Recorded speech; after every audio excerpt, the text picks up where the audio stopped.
Ladies and gentlemen, here in Rutka Parks in Cēsis, as well as those who are watching us through Facebook at LNT Straume. My name is Artis Ozoliņš, and I welcome you here in face as well as remotely in the panel discussion organized by Corruption Prevention and Combating Bureau to report or not to report.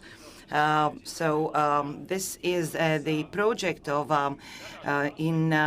establishing whistleblowing in Latvia, whether to blow the whistle or not. Reporting from one side is a very difficult question, maybe because of historic reasons. We are going to talk about that here, especially in Latvia, why it is more difficult to do psychologically. Maybe the other way around, many reasons for reporting and against reporting. Maybe at the very end of this discussion, we will be able to vote, are you for or against voting? That's why we've gathered here many specialists in order to understand the argumentation better and come to the terms whether it is to report or not to report, and whether we will come to an understanding together. You will be able to ask questions to our members of the discussion, also remote members of the discussion. We have a catchbox solution. Gentleman over there is holding a microphone, a red box. We will give you or pass the red box to you, and you will be able to ask questions. But those who are watching us remotely, you can get involved as well. And you can use Slido.lv platform and do open slido.com and do write the code in Latvian in small letters. Tāds ir jautājums after the hashtag. So this is the question.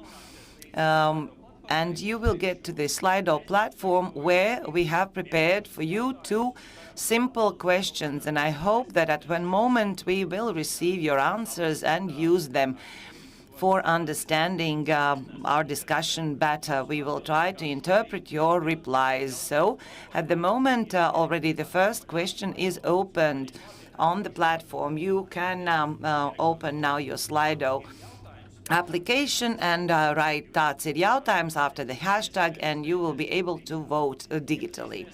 So let us meet today's participants. First of all, Director of the Corruption Prevention and Combating Bureau, Jēkabs Straume.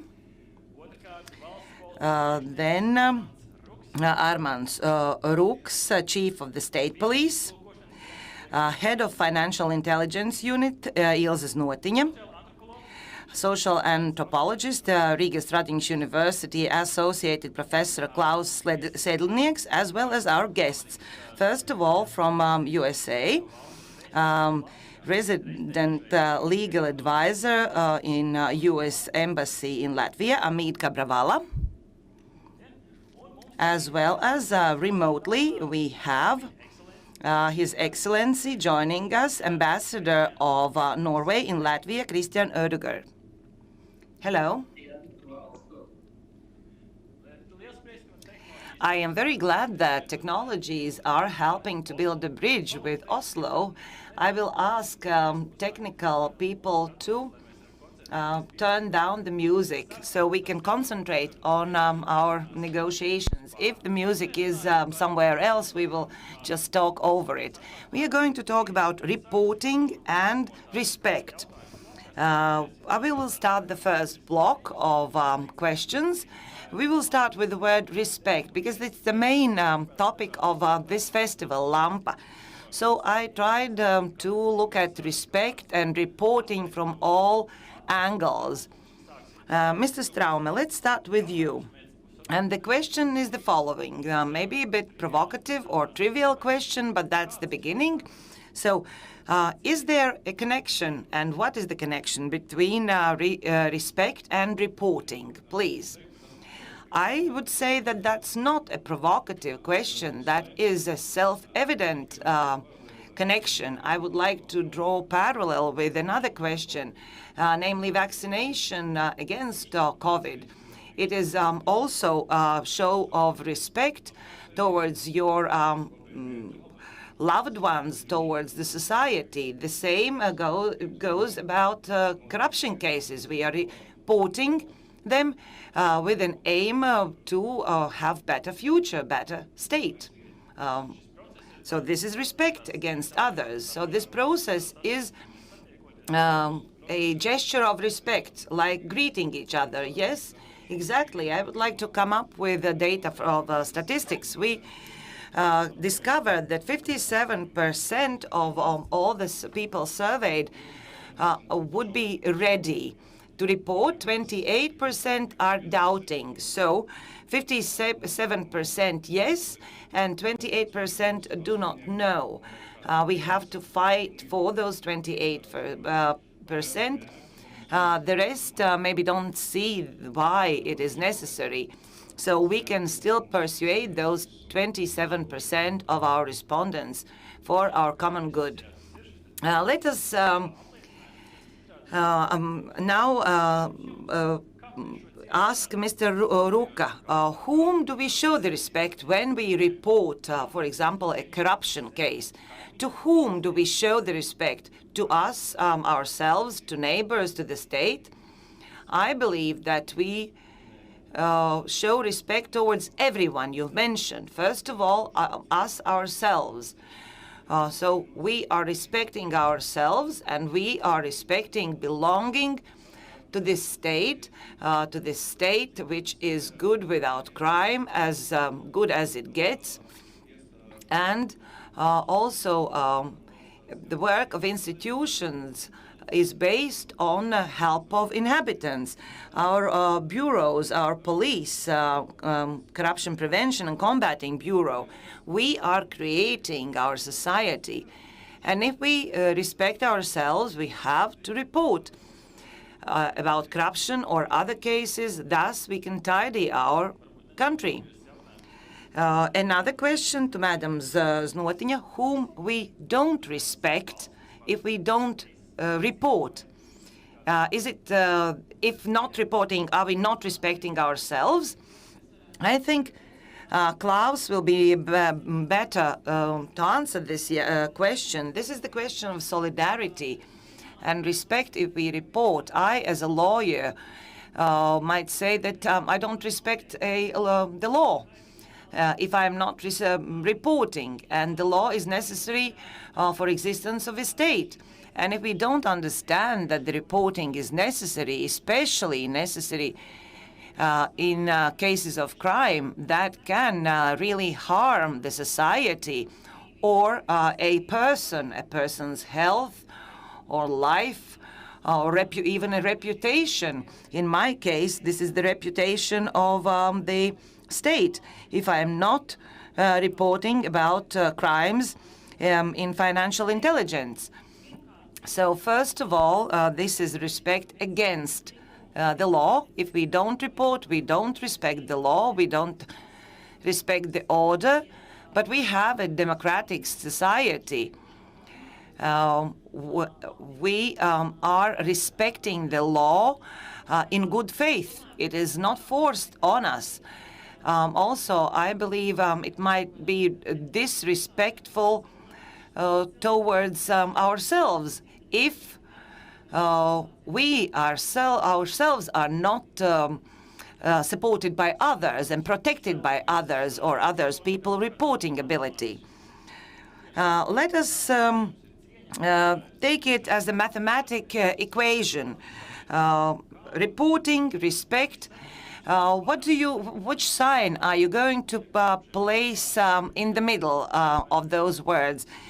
Is it the mark of equals or something else, Mr. Sedlnieks? We all know there is no equals. This is much more complicated. It seems that, yes, everyone has to do that. But from the other side, we all know that if we'd ask here people through Slido do define your attitude towards a whistleblower from -5 to +5. I believe the majority would be in minuses, in negative, like -2.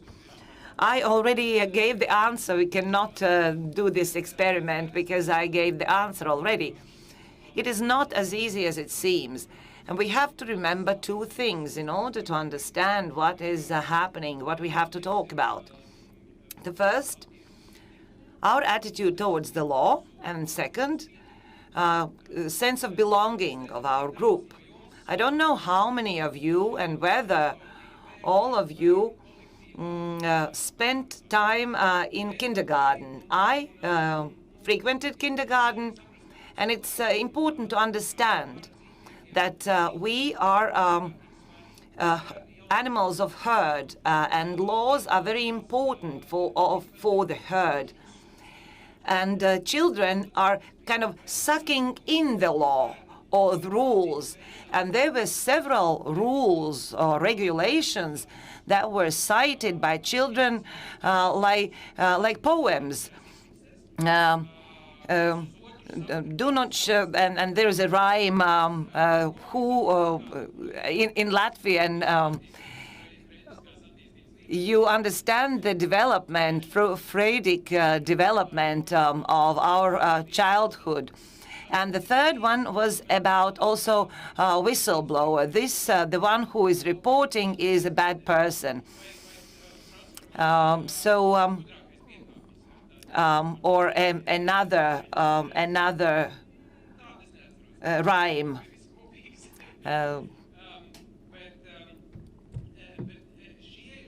Those at the very where our rhymes at a very early stage of life, we learned that reporting on others is bad. But from the other side, it is clear, and here I'm speaking about the law or the regulations, why people kind of suck in laws, because they are important to us. But from the other side, also what is happening in the kindergarten, those who are not observing the rules, they are punished. They are being punished. So consequence after the wrongdoing. So to report or not to report, whether it is correct or not to report. And which group do we belong to? We do not tell on our friends. We do not tell on our friends to teachers who can punish our friends. It cannot be done. That is bad. But from the other side, if we amongst us know that someone breached an internal law, we will go and tell on that person, and we will all chant this rhyme on that person. But that is also reporting, public reporting, this chanting of the rhyme. But which side are we? Are we identifying ourselves with the state? Or do we consider that the state is somewhere on the other side, other people over there? For example, here on the stage, there are people representing the state, but I, sitting in the hall, am not the state, and I have to fight against those sitting on the stage. I have to support my herd, also sitting in the hall, and I will not report on them. So it is the question of perception, how you perceive it. There is something negative and something positive about it. But it also has historical background, a huge historic background. We are going to talk about that later. I could talk for hours, by the way. Usually I read a lecture at the university for 1.5 hours. I am admiring the interpreter for interpreting the rhymes, the nursery rhymes, although she didn't. I'm sorry for that. I hope you understood that the essence. Mr. Ødegaard, I have to look now at the screen. What sign amongst those equations, those words, respect and report, does the society of Norway put? What's the attitude of the society in Norway against reporting? I don't think there is really big difference between Latvia and Norway on this issue. We have more or less the same attitude, the same way of viewing these issues in Norway and Latvia. Of course, we have a bit different historic backgrounds and so on, but I don't think the attitude among people is very different in Norway compared to what you find in Latvia. I fully agree with what has been said by the other panelists. It's a very difficult moral question whether to report or not. I think it has to do with solidarity, with keeping rule of law. And in a kind of global context, we have to discuss this from our democratic societies. Norway and Latvia are open democratic societies. That's a bit different from countries with authoritarian regimes, dictatorships, and so on, also in the neighborhood in Europe.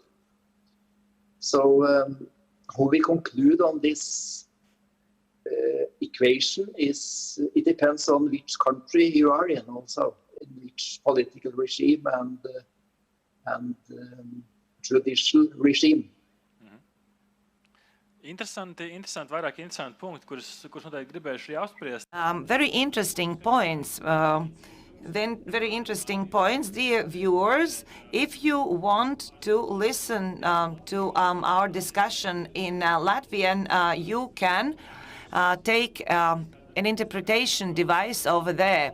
If you want to listen in Latvian or in English, you can take your interpretation device. The same question to Mr. Cabravala, but about American society, the word respect and reporting, what equation mark are you going to put in between? I became a lawyer because I wasn't good at math, so I don't know exactly what the right mathematical symbols would be, but I will say that the words respect, reporting are both nouns and verbs. To report, to respect. What you're doing right now as an audience here in person and online, you are undertaking the action, the verb of respecting, by respecting each other and by respecting the panelists here. And the mode of your respect is listening. And I've learned a lot about listening in the year that I've been here in Latvia, and that listening is not a passive verb, it's an active verb. And it doesn't simply mean nodding your head and grunting in disapproval or in agreement, but it's about connecting the dots. And it's not just waiting to say the next thing, but it's listening, absorbing, and then adjusting what you were thinking based upon what that person says. What does this have to do with reporting? It has a lot to do with reporting.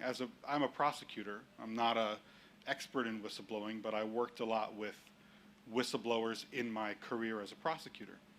And I think as a prosecutor, as a lawyer, you go into a meeting and you're prepared, you have your questions, and you're going to get through your questions, and the victim or the client or the person who's reporting says the first word out of their mouth, and you take your outline and you throw it away, because that act of listening, of active listening, is more important than what you wanted to get done. So what do I think about the culture of reporting in the United States is, I want to really take a step back and think about what the concept of reporting is. it's very different things to our colleagues in Norway and our friends here in Latvia. In the United States, I think the concept of reporting, of whistleblowing, comes down to sort of the exercise of our right to free speech when we see something wrong. So I don't know if it's, there's legal definitions, of course, and I wouldn't try to teach kindergartners about this, but maybe your reasonably intelligent cousin that you meet at a picnic or a barbecue, how would you explain whistleblowing or reporting to them? I would explain it to them like,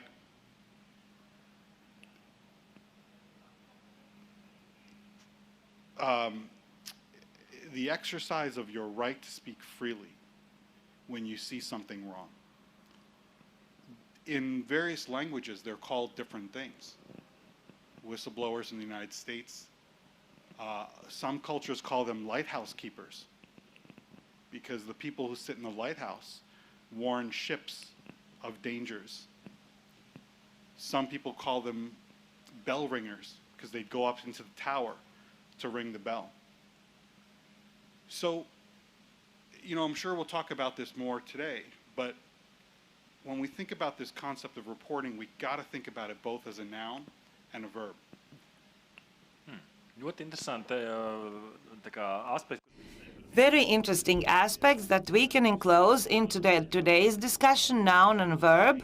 And let us have a look at the negative aspect of not executing the verb. If we are talking about basic things, Mr. Straume, maybe a question to you. You already mentioned that there was a survey, and probably you can answer to a question.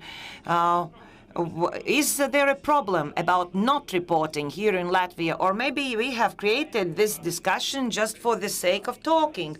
Or there are indicators that indicate that this is a problem to be solved. Maybe we can just state the status quo. There are those pro and against. Where are we here in Latvia? I would like to say that the situation is getting better. If we look at our figures, every year the Bureau gets more and more all kinds of information from members of the society, all kinds of reports on all different aspects. It's better because it's not getting worse. If we talk about how to make it even better, to make it very positive, yes, historically, the word reporter, or in Russian, stukach, the one who knocks on the door, the direct translation. But as someone already said, I will not betray my comrade, but maybe this corrupt official or corrupt businessman, is he our comrade? Maybe are you associated them with yourself? If yes, you probably will not blow the whistle. If no, then you will give this information to the respective institution. And thus you will show respect towards your country, towards the law, as Ilse said, towards the future, which we all are trying to achieve. If we eliminate all kinds of crime and corruption. Also, I wanted to mention, this is a question of empathy. If it doesn't concern me, I will remain indifferent, or maybe not. Or maybe I have to go and do because it affects the society, or it affects someone else. I will give you the floor, Madam Znotiņa, but I looked at our voters. The question was, I am not reporting because, and you can add one of the reason, one of the replies where I am not ideal myself. We have in Latvia, let's scratch each other's back. So maybe this is a problem that Latvia is so small and we know each other. There is another saying that my heart is like a diamond egg. But what you wanted to say, Madam Nuottiņa, it is important to understand that there are types of crimes and activities where the reciprocity is overwhelming. For example, let's say Jakobs or me, where we have to talk about financial crimes and corruption. The person who has to report maybe is gaining something from that activity. So this comradeship, this association is always prominent. You always doubt yourself. Maybe I will be punished as well. Also, recently there was a story that we heard that there is a big company who flooded their sewage water into our main river Daugava. Against those types of crimes, it is inevitable. Almost everyone would report about that. There is no question about that. But the only question is whether I am totally uninterested in our nature or in our society. But if there is a presence of friendship or acquaintance or comradeship, this is a train passing. That's why we are stopping for a while, Mr. Ødegaard. It's a freight train, and no one probably thought about that when building a stage here. This is a technical break. We will continue shortly. We will show respect to our speakers and our viewers. I hope it will not go back the other way, says Madam Nuottiņa.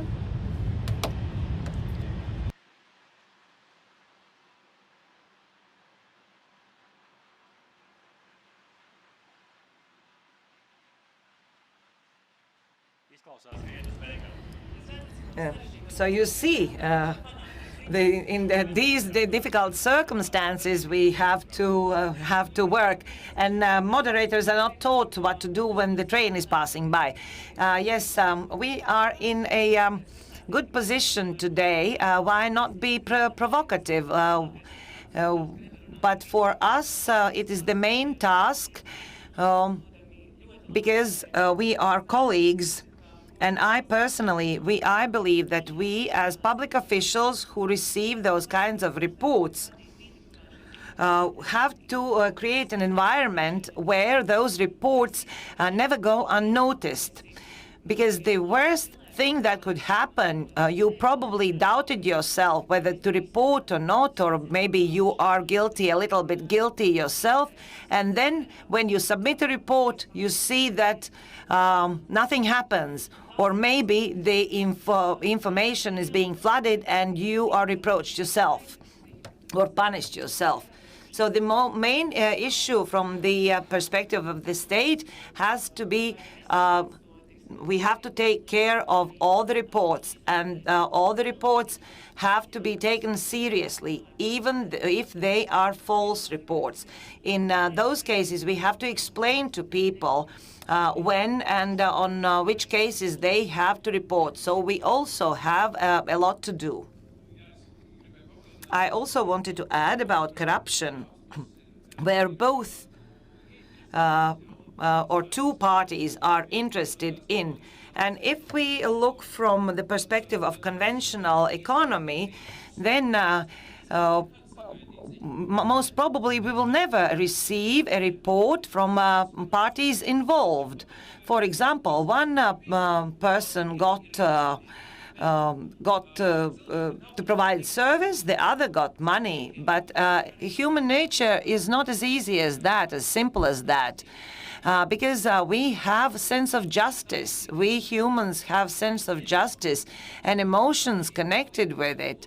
And this is another fundamental issue. If we think that we have been cheated, that someone took more than we think to be just, or we have been pressured. For example, a corrupt public official offers me his friendly hand, I am happy. But if I am pressured by that or threatened by a public official, then my emotions lead probably or most probably to reporting.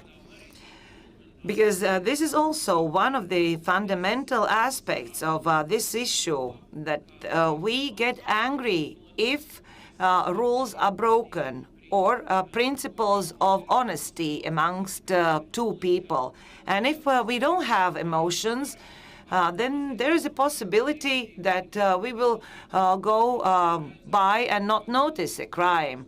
But if we see that someone is, for example, hurting a child, then our emotions are running high and we are always ready to go and fight, even if that person is a bodybuilder. It is very important to feel that sense of injustice, that someone stepped over the boundaries that we have all agreed upon, and someone comes and breaks those rules. Yes, it is easy to say, and it is a very good explanation. I think we have to talk about that. But the next question is how to reprogram ourselves, and how to change the feeling between this is my friend and someone is talking. Someone who is writing us online is saying the person might do something good for me. And how to transform. Maybe Mr. Ruka has an answer. I can agree to what previous speakers said, but I do remember you mentioned kindergarten, these basic rules. If you report, you are bad. I think reporting means also a certain level of maturity. When the person is grown up and mature and he knows that, for example, giving or asking a bribe is shooting oneself in the leg. Because we harm the society, we harm the state. And if we are not looking at it from the perspective of maturity, then the result is as we know it is. And in police, all those corruption cases, we are all fighting against that. We are talking with our colleagues. And you do remember this subculture we had, how there were songs, how traffic policemen liked 5 rubles. You can always get away by giving a bribe of 5 rubles, and everyone was singing this happy song, thinking that this is normal. This is a new normal, and so we all got very used to that, and now we have very dramatic situation. Speaking about our traffic rules. But as a result, many people are getting hurt and even die on our roads. So this is sign of maturity. Reporting is a sign of maturity. Okay. It is easy for us because we are on the stage. We can say you are not all mature. But if we look at those people who are taking bribes, they are also grown-ups. So where's the transformation? Not reporting is the sign of immaturity, but what about those people who are taking bribes? I think that this is the issue of educating our society from early age, teaching that we have to obey the law. And if we want our country to be good, orderly, be it a question of corruption or anything else, we all became latent. And if we are latent, we do not understand the amount, the vastness of the problem. And people are getting harmed, or the state is damaged. The crime is uncovered. How often in your investigations, do not go into detail, but how often are there cases that we could solve the case, but I'm missing a reporter who could give me the very good piece of evidence? Is it a problem in your daily life? Yes. It is a problem, and I already said, taking into account that crime is social behavior. There are no country where there are no crime, and it cannot be eliminated. But there are people who can tell quietly or whistle quietly, but who is not going to report, put it on paper, because people are afraid to report or to come up with a witness statement. Also, people don't want to be punished for that or harmed for reporting. And also there is an issue whether our people are trusting our institutions. If I come up with a report, maybe I will create problems for myself. There will be processes, and I will be summoned to police on numerous occasions, and then to prosecutor's office, and then to court. I am noting it all down because next issue, question is myth. Mr. Ødegaard, if you have something to add, do what our colleagues here on stage are doing. Please raise your hand because I would like to involve you. If you have to add something, do raise your hand.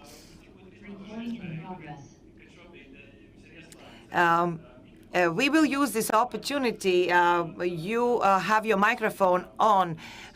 These differences that we have had historically, from what you've said, I understand that there are no big differences whether we lived in Soviet Union or not, whether you had a totalitarian regime or not. Maybe we have to change our values and perception on reporting.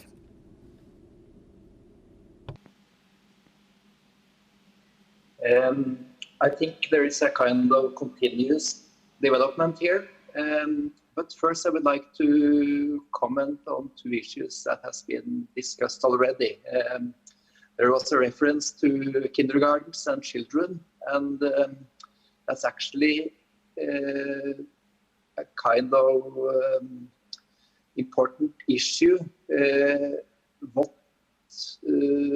What is the society's role in protecting children? This is an issue between Norway and other countries. We have foreigners living in Norway where there has been abuse of children within the homes. And in many cultures, they think everything within the four walls of the home should be private and not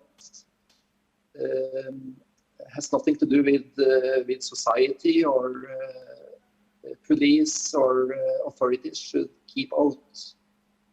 While in Norway, the main issue is to protect children. So Norwegian authorities has then gone into homes and taken children away from parents. That is one concrete issue where there are different attitudes in different countries, I think. What is individual, what is collective responsibility? And the other issue on corruption and bribes, of course, there has to be a third party to report on those issues. It's not possible for the one receiving bribe or the one offering bribe to report. They would not do that. So that's why it's so important to have a free, independent press and active civil society organization, watchdogs in society that can report on these issues. Then, as to a question about myths, I don't know. I don't think there are, despite our historic differences between Norway and Latvia, I think systematically, there is no big differences. Latvia has developed also very quickly from the 1990s to become, or in the direction of becoming a modern country. And I think when you look at the situation today, there are not that big differences in attitudes, I think, between our countries. I don't know whether that is a response to your question. Jā, paldies noteikti. Yes, indeed, you gave answers to many questions I asked. And I will take this teaching aspect. Mr. Cabravala, again, maybe I will talk stereotype. Americans are considered patriotic. American patriotism has many expressions. But returning back to what people already said, is everything started with kindergarten, with a small age? Because what you've said before, the situation in America is better. The people are feeling differently. Namely, they consider that's executing their basic rights. America, like United States, like most places, are very complicated. We have obviously a history of immigration. I myself was raised in an Indian family that we really embrace this story that everyone knows, the Japanese story of the three wise monkeys, who, you know, they see no evil, they hear no evil, and they speak no evil. That was kind of how I was raised, because actually Mahatma Gandhi was the person who really popularized that concept. But in the United States, we have this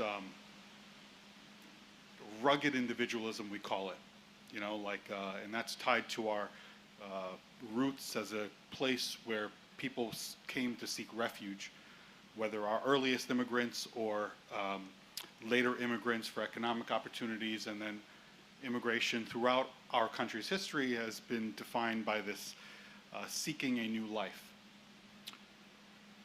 That concept of rugged individualism is antithetical to this concept of speaking no evil, hearing no evil, doing no evil. But what both concepts should remind us of is that the rules of the animal kingdom apply equally when we speak about reporting. The animal kingdom, the basic rule is that when you come under attack, you have two choices. You either fight or you flee. And powerful people, powerful organizations, they tend to fight. And that fighting manifests itself in the area of reporting by destroying careers, destroying reputations, maligning people. The more people you have who report a specific activity, like Ms. Znotinja was saying, the more powerful that chorus of voices is. It's easy to say, you know, you're a liar, you're crazy. But when more and more people say the same thing, it's very hard to discount all of them. We've all been to football matches, hockey games, and sometimes when the referee makes a bad call, what do we say, right? The whole crowd goes wild and they start saying, you know, the referee is blind. It's really hard to silence 20,000 people saying the referee is blind, right?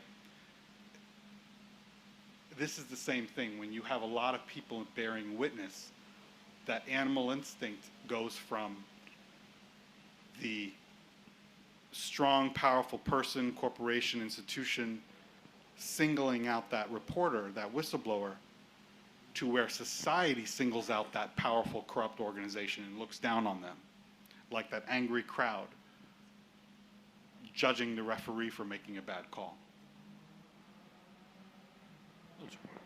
Es domāju, ka labi sasaistās te kopā. I think it goes well together with what Amit said, that we are trying to say the referee is blind.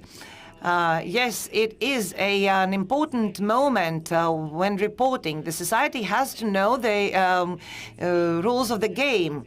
And it is not all about giving 5 rubles to a policeman. But on the contrary, if you are asked for 5 rubles, you should report because you want the safety of traffic. And you would do that even without thinking whether the consequences would be grave or probably you would be summoned to the police station.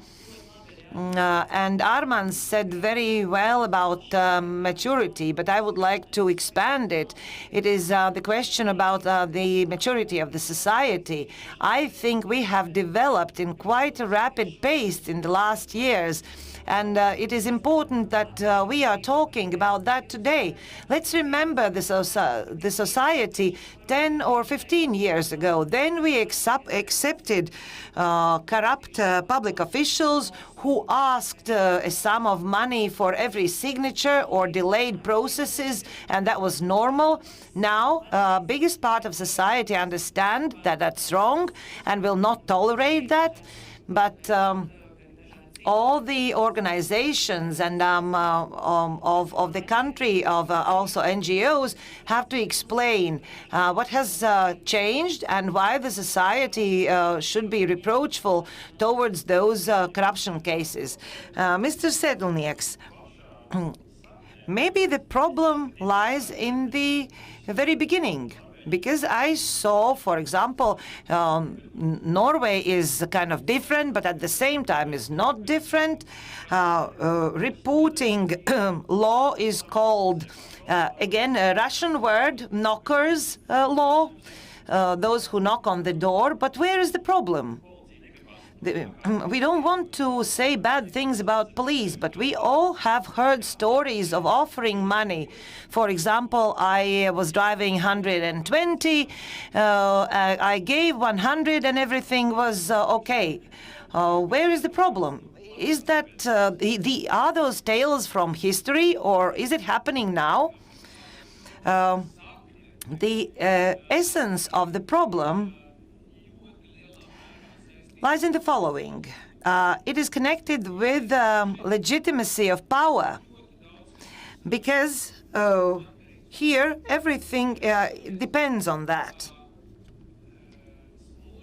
If we look at our experience or experience of other countries or other public orders to report, for example, on the fact that my neighbor gave a bribe to Nazi officer and saved someone, gave a bribe,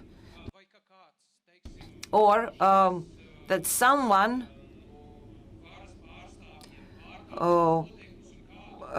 some public official exceeded their powers and didn't arrest a Jewish person. Is it a legitimate activity or illegitimate? And our experience with Soviet heritage was very much connected with that. Namely, that Soviet Union was considered illegitimate power. But if we look at sociological indicators, also surveys, like from 10 years ago, on how people look at establishments of our country, starting already from politicians, political government, and also public institutions, especially institutions that are represented here, then the level of trust is critical, is not high. That's why, until now, these questions, and until COVID, and still, many are looking at those surveys with a small smile, something interesting. I will place a minus for a president or for another politician. This is something interesting. No, it's not interesting. It is the issue of fundamental legitimacy and public security, similar to the question whether we have a border or we don't have a border, and that's just a forest where every refugee can cross. So this is the issue whether the people are going to obey by the rules that public officials, the government sets. It depends on whether people will find the laws just and whether they will believe the legislators, whether they will say the legislators, they are good, they are ours. Otherwise, we will encounter what we saw some days ago in the streets of Riga from the protesters. Mr. Ruka, I will oppose Mr. Sedlenieks. I don't want to color everyone black. Speaking about trust, I think we have gone a long way. Especially, let's take an example of all the cases of FIU. In cooperation with us and in other colleagues, we have disclosed so many cases, such great numbers. Now the development is very rapid, is huge. Also, we are very interested in how the police work is being evaluated by the public. We are regularly interested in SKDS surveys, and I was actually surprised that irrespective of pandemics where police was involved and police was the repressive organ, the popularity or trust rate from the society didn't go down a lot. 67% of all the responders do trust with state police. We will never be able to compete with firefighters because they are never repressive. We have the repressive functions. But for example, in Estonia, 85% are trusting the police. But we are going forward, and we are trying to make those figures better. Also for the police, because trust means also respect and reporting. Those things are closely linked. The progress is happening. Many reports we are received. We also receive reports about corrupt policemen who have asked for a bribe. We cooperate with few. We try to purify ourselves by all means, and it's not as bleak as you color it. Mr. Straume, what color do you? In which color will you color your work? Our work sometimes goes unnoticed, especially during the COVID time, because the society sees the policeman on daily life. We usually are not in connection with the society. We are in connection with people who report or about whom we receive the report. And maybe also due to COVID, our activities go unnoticed. But I would like to say that the number of reports is going up, showing the fact that the society do trust us. We are going to talk about myth. One of the myths is that it's not worth reporting because nothing will change. I will try to oppose, but this is interaction between one and the other. The number of reports and the end result, efficient work of our respective authorities, their activities after receiving report. So if we are all doing a common job, we will succeed. We are never all ideal, but people are changing. Like as Ilse said, 20 years ago, as Ilse said, the corruption was very grave, and maybe due to growth of society, development, also work of state institutions, this feeling of not being punished to many people has diminished. People now will think twice before being corrupt, but we still have a long way to go, and that's why we are here. But that is the solution, isn't it? We have to talk more about the cases. Maybe our journalists could talk about solved cases. I looked at the watch. Our discussion is already going on for an hour. Let's talk about myth and then correct reporting. Mr. Straume, let's make an experiment right here and right away. Let's close our eyes. Trust me, don't leave one eye opened. And now please do raise your hand, those who think that it is not worth reporting. Mr. Straume, close your eyes. If you believe that it is not worth reporting, if you agree, raise a hand. Everyone, keep your eyes closed. Very good. Lower your hands. You can open your eyes. There were no hands up. We are here all thinking alike. We don't have to prove to no one here. But maybe those who are watching us remotely, someone is saying remotely that it is not worth reporting, nothing will change. There are several answers why people are not reporting. We can talk about them and I will read them out. But all in all, what would you reply to the fact that it's not worth reporting? It is not true. It is a myth. State police and a few colleagues will complement what I said, but I will talk about the Bureau. Since we have this law on reporting, I cannot come up with precise figures because that might harm some whistleblowers, but there are more than one criminal process initiated and more than 10 administrative processes have been initiated thanks to whistleblowers. But we have more reports. Those are just cases of whistleblowing. And none of the whistleblowers have been identified. No one has identified. No one has been identified.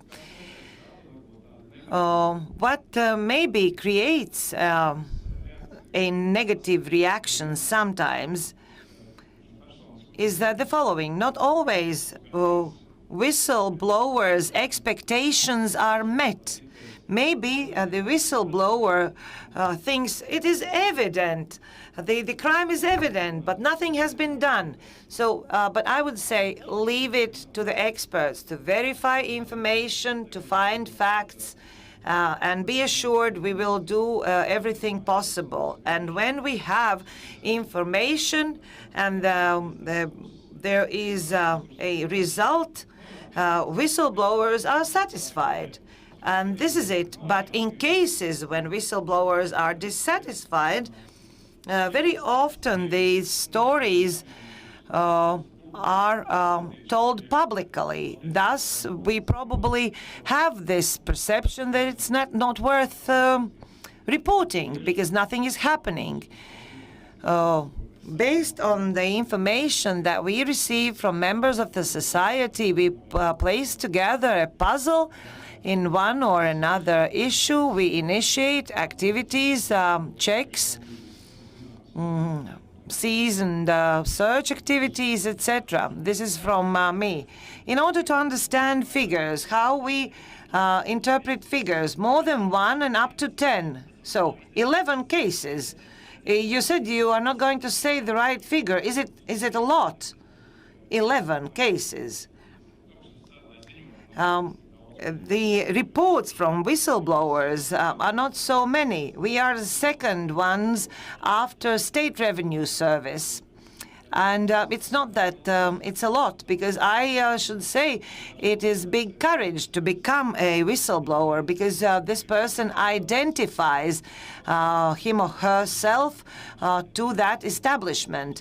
Not everyone will see the name disclosed, but a group of people will. So nevertheless, this is quite a courage necessary. And there might become a witch hunt against those people. So there is courage involved. But more often we receive reports from members of society, anonymous reports. But there are many types of reports. Mr. Cabravala? We obviously receive a lot of reports in the Department of Justice every year. Since 2010, it's about 500 per year. Those are like formal whistleblower reports that we receive. But the other sort of thing that we do is oftentimes people come forward directly to the press, the media. And I know it's my practice, and I know many other prosecutors who have this practice, which is if it makes the news, if people are talking about it, we oftentimes open an investigation.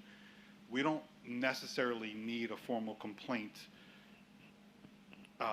to open an investigation. The world is our oyster, so to speak, in that if there's something that we hear about, something that we read about, something that's in the news, etc., we can open an investigation based upon that.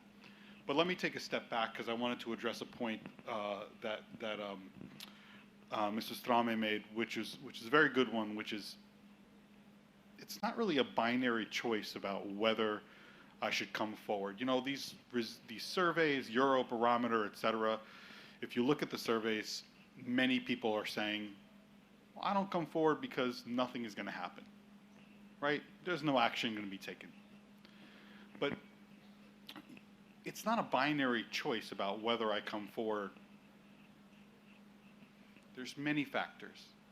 It's, is there going to be action taken? Do I hope to remain anonymous? Will my professional reputation be tarnished? Is my family ready if I have to look for work? It's not an easy choice for people who report. And it's important for us to sort of keep that in mind as we have this conversation. A couple of other things that really, I think, need to be touched on, which is we've talked about like this question about, well, I'm not going to do anything because nothing is going to happen. Well, there's really two things that can demonstrate that something is going to happen. Number one is we've talked about it, solidarity, right? We talked about other people coming forward. We've talked about society helping, like Ms. Notinia talked about pollution of river. Anyone who stands to benefit from a disclosure should support that disclosure. So if it's like contaminated food, contaminated environment, the public at large should support that. But there's another key aspect, and we've talked about that as well, which is what Mr. Strame and Mr. Rooks had mentioned, which is accountability. How do we show people that when they come forward, that we are going to do something about it? Not just, there could be an internal investigation, there could be a law enforcement investigation, as the gentlemen here do in their day-to-day lives, but is there going to be ultimate accountability and a change in practice? How do you show that? How do you show that to the public? You know, one of the ways that we do it, and of course, a hammer only sees nails. I'm a prosecutor, so I only see that aspect. I don't work on the preventative side, and I would like to. But one way that we show it is meaningful prosecution and change in policy. So I've worked on many cases where a whistleblower has come forward, let's say to disclose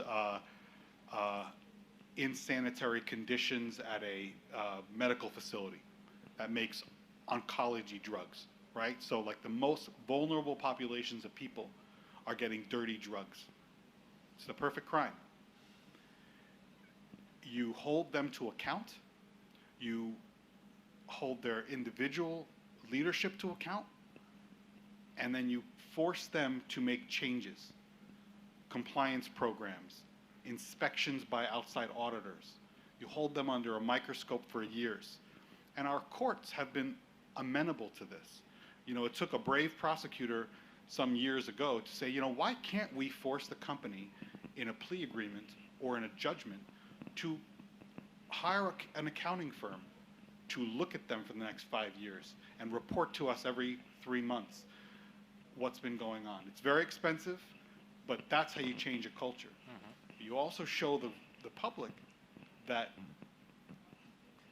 good business practices, anti-corruption, anti-money laundering, compliance, these are not just industries, these are not just labels. They are actually good for business. Iedošu vārdu Straumes kungam, Znotiņas kundzei, un pēc tam es vēlos arī uzrunāt Edegoru kungu. I will give the floor to Mr. Straume, then Madam Znotiņa, and then Mr. Ødegaard. I forgot what I wanted to say. Yes, I wanted to add what I said before, that we understand that there is a feeling of unfulfilled expectations. There is no feedback very often. Maybe someone shook up his courage, but never saw the result. Never came and arrested that person, or never came to season search, or see through documentation of a corrupt municipality. But we know how to do that. Within the framework of our Norwegian grant, we will come up with a new reporting platform where the reporters will be able to follow the progress of their own report. Is the platform already ready? No, it's in the process. We will inform the society as soon as this process is almost ready. Madam Znotiņa, I wanted to also say that it's absolutely wrong to say that it is not worth reporting. We receive reports from all layers of society, from legal advisors, also auditors, bookkeepers, also banks. We have a specific profile. We work a lot with this sector to inform this sector and inform them that their reporting is very, very important, because in their sector, the corruption is very prominent, and the consequences might harm the sector itself. At the beginning, that might be an issue of loss of reputation, but the result might also be, for example, fines or other types of punishment. What is important, but I don't want to come up with a precise figure, because my colleagues know better, but we receive around 6,000 reports per year, and 93% of those reports were evaluated last year, and most of them undergo in-depth analysis, meaning that the report is being sent to our colleague, to other law enforcement bodies like State Police or Corruption Prevention Bureau. The amount that we look at is very big, so we are rather efficient. What is important in my case, when I started to work in FEU 3 years ago, there was a system where one could report in the way from the very beginning and receive a feedback, whether it was worthy or unworthy report.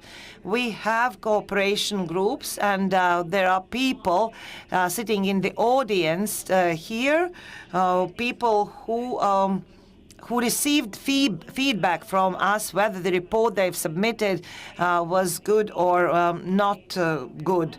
And also we want to establish an anonymous environment in order to start the processes. And this person, for example, a notary, would not suffer consequences. It is rather difficult for a notary to be sure of his or her safety if he's the only one who knew the facts of suspicious activity. I myself was in the working group establishing movement of whistleblowing or reporting, and we spent a great deal of time to find a mechanism how to ensure anonymity. So we have to diminish this myth that whistleblowers are not safe. And we have to continue doing this work all together. Mr. Ødegaard, I would like to ask you in this context, also looking into the next myth, namely anonymity. What would you say from the Norwegian perspective? First of all, is it worth reporting, this first myth? And second one, anonymity, namely the myth that I will be traced and I will be found by those on whom I whistle the blow. About those two myths. Thank you. One of the most interesting aspects of being a diplomat is that you can compare the situation in the country you come from to the country you serve in. And I think there are two main differences between Norway and Latvia. One is a more formal difference. In Latvia, you have an own whistleblower law. In Norway, we don't.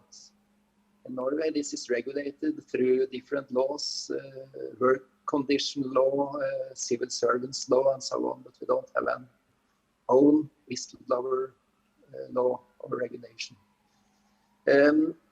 Second, one main difference is also the level of trust in society, level of trust in authorities.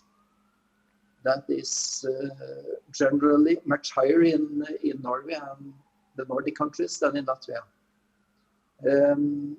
Both police and KNAB refer to good numbers and increased trust. That is good. And that is a situation we hope that can continue, but still the level of trust in Latvia is it's far lower than in Norway. You see that also in the, for instance, the number or the percentage of the people wanting to take the COVID vaccine in Norway. Most people trust authorities when they say that it's a good thing to take the vaccine. In Latvia, this number is much lower.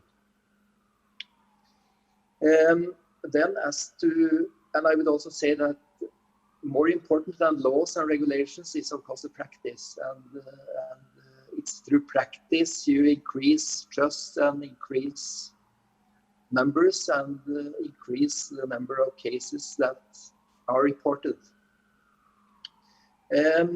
As to myths and anonymity, I think it's you have the same systemic aspects of this, I think, both in Norway and Latvia. According to the higher trust in authorities, of course, you would probably have less myths in Norway than circulating in society than you might have in Latvia. But there are no big systemic or even maybe cultural differences on these issues. Thank you. Paldies, un es uzreiz gribu turpināt to. Thank you very much. I would like to continue with this anonymity and speak about the next issue, namely about the right kind of reporting, right reporting. What Madam Znotiņa already mentioned, you want to build a system that is protecting the reporter. So what are the components of the system? Those are people who and when preparing for this discussion, I talked to my friends. I'm not going to name them. The case that had to be reported on was the following. Small suspicions about a person. You report to specific person, but your manager is coming to you and saying, whom did you report? Why did you report about that? So who is the responsible one? Is it true that Latvia is so small and you will be calculated? So human nature, human being is the weakest link. It is very sad. Your story is very sad that such a situation might have occurred in a company.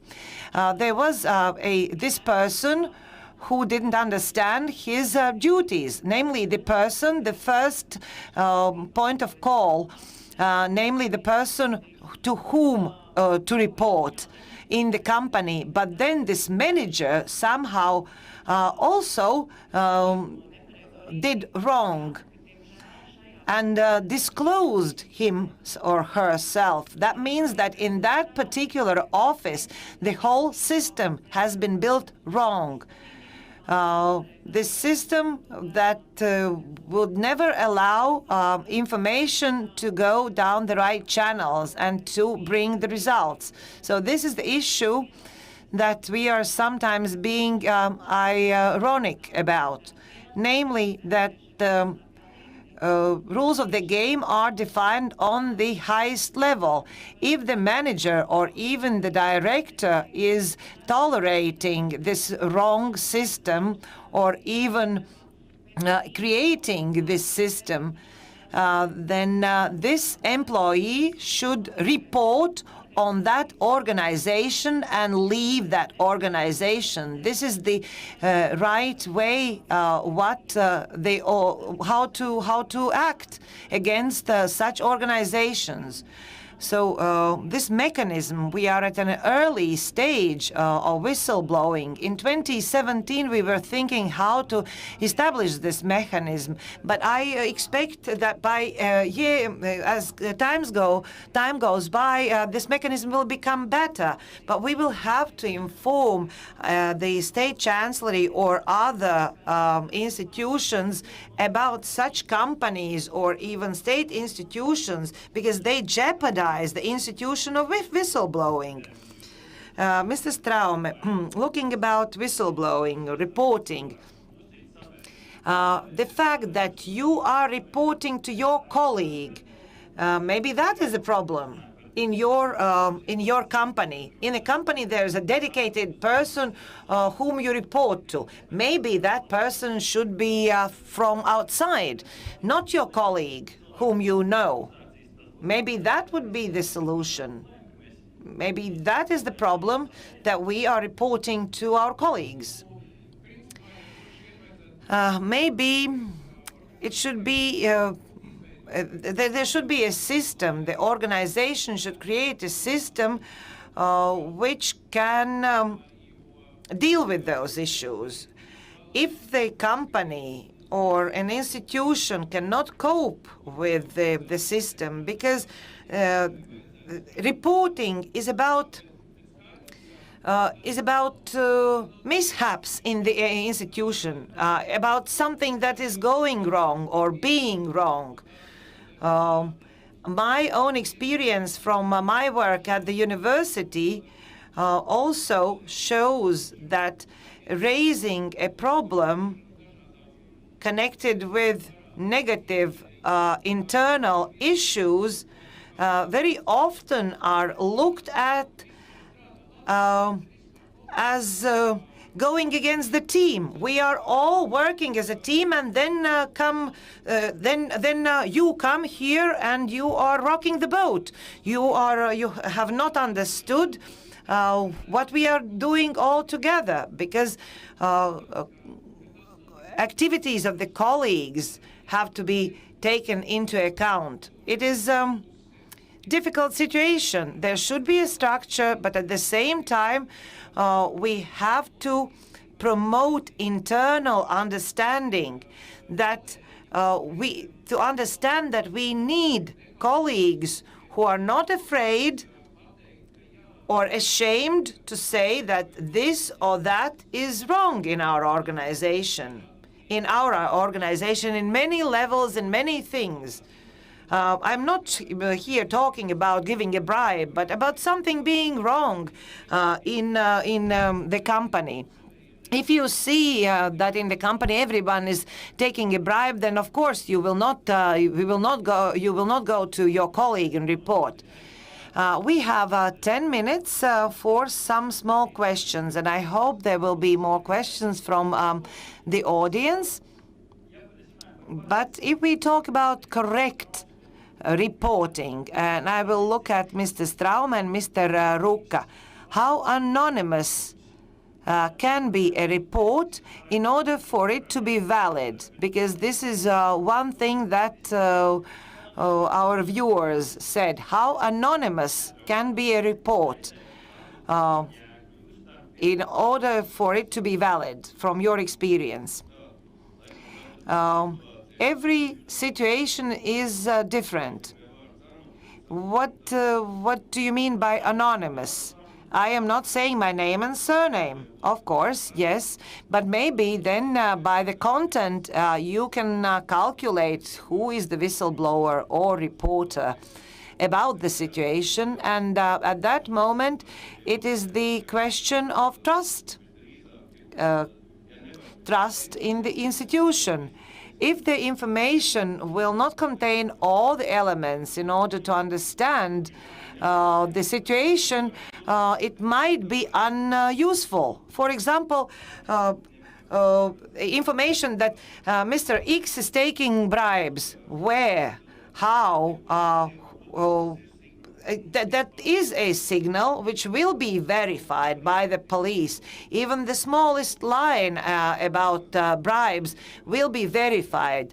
But if there is no additional information or proof, then nothing will happen.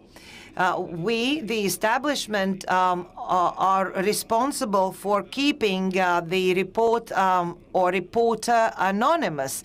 But the content should contain valid and good information. Mr. Straume, how about you? Reports that could not be used.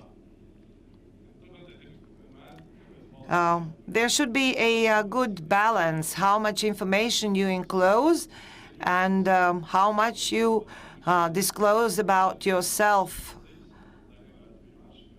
Whether you give your name or not, as Mr. Ruka said, if this information is going to be superfluous, then probably the establishment will verify the fact or will make some checks, but nothing more. What I wanted to say, how to report correctly in the cases of corruption, for example. It is important to do it in a wise way for suspects not to get suspicious about the reporting. For example, if you are in the situation of about to report, do not talk it over with your friends and family. Talk it over with someone from from KNAB, from our office. Maybe you never thought of that information, which piece of information to enclose. So a certain conspiracy should be observed when reporting, especially on bribes. But that doesn't change anything. You can report in many ways. You can send an email, send a report, or send a letter. Mr. Cabral, please. Follow-up points.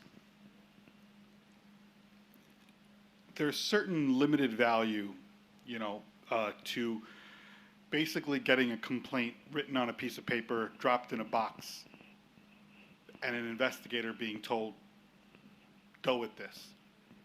That's not, in practical matter, that's not how we do our jobs. The process has to be fair not only to the whistleblower, but against the person against whom the complaint is being made. So as an investigator, I sit down with the whistleblower and I ask them countless questions, maybe sometimes over the course of several meetings for many hours at a time. And I want to corroborate everything they said, right? Like if they say certain conduct occurred or didn't occur, I'm going to go out and get records. And then I'm going to meet with them again. And I'm going to ask them about those records. So if it's like false billing or if it's procurement fraud, I'm going to corroborate everything I possibly can, and that is necessarily going to mean that I meet with that person. And the process of anonymity, it's what everyone here has said. They've got to trust the system. I have a legal obligation as a prosecutor to keep things confidential. If I break that obligation, I'll be lucky if I only lose my job. And the same obligation goes with respect to these recipients of whistleblower information. Within each institution that qualifies under the law, you've got a contact person. They need to be trained in how to deal with these things. Just like if I go to my human resources department and I share something personal, medical, like I need to take off because I have a medical problem, they know that they can't disclose that information. It's this training that helps them identify the gray areas. So that contact person needs to be trained, and there needs to be sufficient institutional integrity and independence, right? They can't be like you can't create a conflict of interest. You have to have them sort of independent so that they can report to the leadership of the structure and if need be to external sources. The vast majority of reporters, of whistleblowers, they're not Edward Snowden. They're not just going to the press. They're internal. They're trying to do the right thing. They see a problem in their job, they report it to their chain of command, and sometimes they suffer consequences. So if the vast majority of people are internal reporters, then make sure that the internal process has integrity and independence and is autonomous and accountable, so that there is what Ms. Nautinha said, you do this in your job, you give feedback when you get a report. Well, we should give feedback to whistleblowers. This is what we're doing. This is the actions that we took. This is what the person against whom you made a complaint alleges, or this is their defense. What would you say to that, etc. Es skatos, ka pulkstenis tuvojās jau mūsu. I see that the clock is ticking, but out of respect, can we go over the time a couple of minutes? So, three or four questions from our audience. Do talk directly in the microphone. What's your name and what's your question? Hello, Kārlis Rimše from Jelgava district. I have a question to KNAB. KNAB's name is Corruption Prevention and Combating Bureau. How to understand these construction cartel case? It went on for 3 years. Maybe you should have stopped it 3 years ago. Maybe they would have acted differently. And the second question: 2 years ago, in Lampa Festival, also about the respect, I asked the question. I said that I will trust your office if you will either acquit or arrest Kaimiņš. And you promised that you will do that in 2 months. I understand it's not as simple, but you have to explain to society. Otherwise, I have no trust and respect into your office. So 2 questions to Mr. Straume. About the second question, Mr. Kaimiņš. Knab cannot pronounce a sentence. That can be done only by the court. The case is in the prosecutor's office at the moment. Speaking about the cartel case, I think that the result is very good. Namely, we, on the basis of information we gathered, Competition Bureau can take action. And come up with their decision. We investigated on the basis of suspicions. There are criminal cases initiated, and we established the existence of cartel. We couldn't prove corruption, but we established the existence of cartel based on our evidence that we've gathered. Okay, thank you very much. We'll give a chance to someone else. Is there a sum or a minimum sum which can be reported, or the bribery starting from which the case can be reported? Sum of money, or maybe the amount? I can report. In financial crimes, it is important to receive information on certain amounts. If we speak about criminal cases, then we speak about the amount that in its gravity exceed 20,000. At the same time, lately we work with smaller cases. We cooperate with state police. We all know that COVID impacted all of us, namely because financial fraudsters are very active, and they are defrauding people of small sums, but all in all it amounts in bigger sums, and we all are fighting against that. Also, resources is an issue. In public and private sector, we cannot work with all of the reports and treat all reports equally if they contain smaller or bigger sums. But at the same time, maybe a report which doesn't contain a sum of money at all will be the one that will help us disclose a huge case. Don't be afraid of certain sums. And I think my colleague will agree to me. For us, it is important the fact, the information, not the amount. In addition, once the sum could be small, for example, in corruption case, what you offered a policeman, you accepted. If you offered more of the policeman, corrupt policeman would accept more.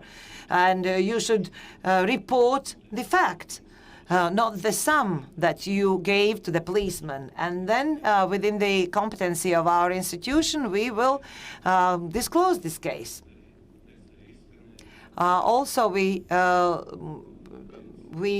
heard about a crime investigated where the object was not two barrels, but the 2 jars of honey.